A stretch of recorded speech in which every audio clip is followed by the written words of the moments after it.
ওরে বাংলাদেশে রাশিয়ান এসে ভরি গেছে, চারদিক শুধু রাশিয়ান আর রাশিয়ান। উড়িষ্যালা এই রাশিয়ান আবার আমাদের সাথে সেলফি উঠলে কে? এই নদীর ধারা বিরাট বিরাট চোং বানা রাখেছে, এটা কি জানি না। আসসালামু আলাইকুম এভরিওয়ান, আজকে আমরা 4 বন্ধু মিলে বাইকে করে চলে যাচ্ছি পাবনার ঈশ্বরদী গ্রিন সিটিতে, অর্থাৎ বাংলাদেশের মিনি রাশিয়ান সিটিতে। তারপর সেংতে চলে যাব পাবনার পাগলাগারদে, কারণ কিছুদিন ধরে মাথার ভিতরে একটু সমস্যা করতেছে। তো সঠিক বলেছেন, প্রচন্ড মাথা ব্যথা করছে। ইদানিং কিন্তু কুষ্টিয়াতে বিরাট বিরাট বিল্ডিং তৈরি হচ্ছে, এরকম বিল্ডিং হতে থাকলে ঢাও কিন্তু ফেল মেরে যাবেনি। কথা কি ক্লিয়ার না ভেজাল আছে? কুষ্টিয়া পার হয়ে ভেড়ামারার রাস্তায় চলে আসলাম। এই ভেড়ামারার রাস্তাটা কিন্তু আমার কাছে দারুণ লাগলে। এই বিশাল চওড়া 2 লাইনের রোড, এত বড় বড় রাস্তা হওয়া সত্ত্বেও কিন্তু গাড়ি যাওয়ার একটু জায়গাও নাই, কিন্তু বাইকে টানই দেওয়া যাচ্ছে না। এই ভেড়ামারার রাস্তায় আসলে আপনারা আবার আর একটা জিনিস দেখতে পারবেন, এনে মাঠ ভর্তি খালি তামাক আর তামাক। এই তামাক দেখে তো আমাদের সব নেশা লেগে গেল। এই ভেড়ামারা পার হ্যাঁ পাবনা যাতে আবার দুইটি ব্রিজ আছে, কিন্তু একটা ব্রিজ হচ্ছে পাকশির ব্রিজ অর্থাৎ লালন শাহ সেতু, আর একটা ব্রিজ হচ্ছে হার্ডিন্স ব্রিজ। আমরা এখন টোল দিয়ে এই ব্রিজটা পার হব। এত বড় ব্রিজ দেখে আপনারা মনে করতে পারেন সবার অনেক টাকা মনে হয় টোল নিয়ে নেয় না, কিন্তু না, মাত্র 10 টাকা দিয়ে আপনারা লালন শাহ সেতু পার হতে পারবেন। এইটাও কিন্তু একটা পদ্মা সেতু, কারণ পদ্মা নদীর উপর দিয়েই কিন্তু এই সেতু বানানো হয়েছে। এই ব্রিজের পর উঠে কিন্তু সেই লাগতেছে। ওই যে দেখতে পাচ্ছেন 4টে চোং বানা রাখেছে, ওইগুলো নাকি আবার পারমাণবিক বিদ্যুৎ কেন্দ্রের চুল্লি। বাংলাদেশের মধ্যে বর্তমানে এই ভাইরাল কিন্তু একটা চোং।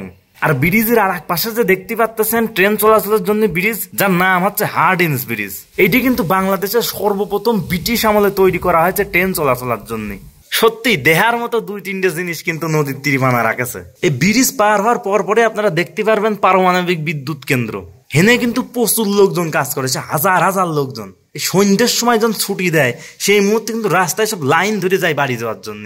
আরে এ দেখতে দেখতে ঈশ্বরদীর রাশিয়ান সিটিতে তো চলে আসলাম। এই যে আমার পিছনে দেখতে পাচ্ছেন বিশাল বিশাল কবুতরের খোপ, এই হচ্ছে ঈশ্বরদীর গ্রিন সিটি, গাদ্দি বিল্ডিং। এ হেনে এসে দেখি কি চারদিক খালি রাশিয়ান আর রাশিয়ান, সে ধলা ধলা রাশিয়ান। আমরা 4 বন্ধু দেখিতে একদম তাক লেগে গেল। ঠিক বলেছো। আবার এত সব বিরাট বিরাট বিল্ডিং যে কেম্মা করে বানাইছে আমার তো মাথায় কাজ করতেছে না। আবার এদিক যেই দিকে তাকায় সেই দিকে খালি ধলা ধলা রাশিয়ান। এই ধলা ধলা রাশিয়ান দিকে আমার মনে হচ্ছিল কি আমাদের সিঙ্গেল কয়েকজনের যদি জোড়া বানায় হেনতে নিয়ে যেতে পারতাম, সে জীবনটা একদম ধন্য হয়ে যেতে। শুভ কাজ যত তাড়াতাড়ি সম্পন্ন হয় ততই মঙ্গল। আবার দেখো চুলমুল লাইরি চারি কেমন ভাব নাচছে। এত ভাব নিয়ে লাভ নাই, তুই শালা বিবাহিত। কিন্তু আমি তো আমার চিন্তা করতেছি না, আমার এক শালা আর 2 বন্ধুর চিন্তা করতেছি। ওরা তো সিঙ্গেল পুরো ম্যাক্স, ওর জন্য যদি 3টে হেনতে মিয়া নিয়ে যেতে পারতাম তাহলে আর জীবনে কোনো আফসোস থাকতো না। কিন্তু কি করবো কন, আমার চেহারার দিক যতবারই তাকায় ততবারই খালি ওরে তুলনায় খালি কালি কালি লাগে। কতক্ষণ ধরে দাঁড়া থাকলাম, শালার এটা আমিও আমার দিক তাকাইলে না। আরে আরে আরে এই রাশিয়ান মিয়াটা আমাদের সাথে সেলফি উঠলে কেরে? এ তো মেঘ না চাইতে বৃষ্টি। কিন্তু দুঃখের কথা কি কব, ও তো জুরা বাই দিয়ে আছে। না না, কাজটা ঠিক হয়নি। আমাদের 3 জনের দিকে না তাকালেও কিন্তু পাপ্পুর দিক কিন্তু সবাই ঠিকই তাকাচ্ছে, কারণ ও পড়ে আছে বাইকের সেফটি গার্ড। সবাই ওর দিকে মনে করতেছে কি ও মানে রোবট সাইজে আছে, তাই সবাই পাপ্পুর কাছে আইসে একটু ফাইজলামো করতেছে, গামাও লাগতেছে, আবার হচ্ছে সেলফি মিলফিল তুলতেছে, বুঝছেন। আর হেনে আসলে আপনারা একটা জিনিস দেখতে পারবেন, হেনে রয়েছে প্রচুর পরিমাণে ভিক্ষুক। সে গেঁদা গেঁদা ছাওয়াল বলতে শুরু করে বড় মানুষ পর্যন্ত সবাই খালি রাশিয়ানের পাঁচ বেড়াবার আছে ভিক্ষে চাওয়ার জন্য। তাই আমরা তাদের সঙ্গে একটু কথা বলতে গেলে মনে করতেছি কি আমরা মনে হয় ভিক্ষে চাচ্ছি। হায় রে কপাল, আরে এ অপমান আমি সহ্য করব না। এই যে ভিক্ষুক লোকটি দেখতে পাচ্ছেন, উনি আমাদের রাশিয়ানদের সম্পর্কে অনেক কিছু জানালে। তিনি কইলি কি আজকে নাকি শনিবার, তাই আজকে তারা ছুটির দিন, তাই আজকে তারা সারা রাত দিন ভরপুর খালি ঘুরবে আর ঘুরবে। ভাগ্যিস আজকে শনিবার, আজকে আমরা আইছি। এই দিনে যদি না আসতে পারতাম তাই এত কিছু দেখতেই পারতাম না।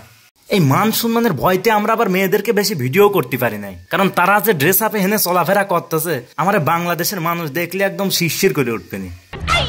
তাই যাই হোক, হেনে আর বেশিক্ষণ থাকতে পারতেছি না, মাথা নষ্ট হয়ে আসছে, পাগল হয়ে যাবো না আরো বেশি। তাই তাড়াতাড়ি পাবনা পাগলাগারদের দিকে রওনা দিয়ে দিলাম। আপনার বুদ্ধি ভালো। এই যে আমরা চলে এসেছি এখন পাবনার পাগলাগারদের কাছাকাছি। প্রথমেই ঢুকতে সাহস হচ্ছিল না আমাদের কারোরও, যদি ধরে বাইদি রাখে আর জাতি না দেয় বাড়িতে। পরবর্তীতে দেখি অনেকেই ঢুকতেছে, বেশিরভাগ মানুষ এনে বেড়ানোর জন্য আছে। ঠিক আছে, ভিতরের পরিবেশটা আসলেই অনেক সুন্দর, বিশাল বড় মাঠ, এটা লম্বা রাস্তা, মাঠের এক প্রান্ত থেকে অপর প্রান্ত পর্যন্ত চলে গেছে। আমরা চারদিকে একটু ঘুরে ফিরে দেখলাম, আর ঘুরে ফিরে দেখতে দেখতে একদম মেন্টাল হসপিটালের সামনে এসে দাঁড়ালাম। সবাই ফটোশুট করে কিন্তু খুবই ব্যস্ত। আল্লাহ জানে হেনকার মানুষ পাপ্পুরে দেখে পাগল ছাগল কি মনে করতেছে। আমরা হেনকার দারোয়ানের কাছে অনেকবার বললাম যে না, আমরা পাগল ছাগল দেখতে আইছি, ভিতরে একটু ঢুকতে দেন। কোনো মতেই ঢুকতে দিলে না। হয়তো তারা আমাদের দেখে আরো বেশি পাগল মনে করেছে। আমরা যদি ঢুকি পাগলের সমস্যা হতে পারে, বলা যায় না। তাই পাগল দেখার ইচ্ছা পূর্ণ না হয় সবাই মনের দুঃখে একদম বাইরে মূর্তি চলে আসলাম। সবার মোটামুটি শেষে এখন নিজেদেরকে একটু হালকা হালকা লাগতেছে। তাই কারো যদি কখনো মাথায় কোনো সমস্যা হয়, পাবনায় চলে আসতে পারেন। আর ভিডিওটা ধৈর্য সহকারে দেখার জন্য ধন্যবাদ। দেখা হবে নতুন কোনো ভিডিওতে। আল্লাহ হাফেজ।